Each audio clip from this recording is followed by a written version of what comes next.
আজকে বেগম খালেদা জিয়া দুনিয়াতে বিদায় নিয়েছে। বলেন তো সম্মানের মৃত্যু নাকি লাঞ্ছিত মৃত্যু? সম্মানের মৃত্যু। আল্লাহু আকবার বলেন। কারণ একমাত্র খালেদা জিয়া এই দেশের বাতিলের সামনে মাথা নত করে নাই, ভারতের কাছে বিক্রি হয় নাই।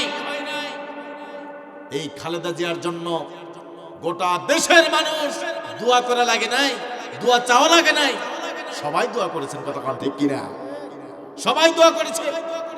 আজকে জানাজার দৃশ্য দেখেন, লক্ষ লক্ষ মানুষ তারা জানাজায় হাজির হয়েছে। অস্ত্র সিক্ত নয়নে বেগম খালেদা জিয়াকে চির বিদায় দিয়ে আসলেন তার স্বামীর পাশে। এটাই জীবন। এই জন্য কবি দার্শনিকরা বলেছেন, এমন জীবন করো গো গঠন, মরিলে হাসিবে তুমি কাঁদিবে ভুবন। ঠিক কিনা? আর যাকে বন্দি করে রাখা হলো দীর্ঘদিন, সেই পলাতক মহিলা যদি এখন মৃত্যুবরণ করে, ইন্না লিল্লাহ পড়ার পরিবর্তে সবাই আলহামদুলিল্লাহ বলবে। কতক্ষণ ঠিক কিনা? এই জীবনের কি দাম? কোনো দাম আছে? কোনো দাম নাই। এই জন্য আমাদেরকে সঠিকভাবে এই দুনিয়াতে চলতে হবে। কতক্ষণ ঠিক কিনা?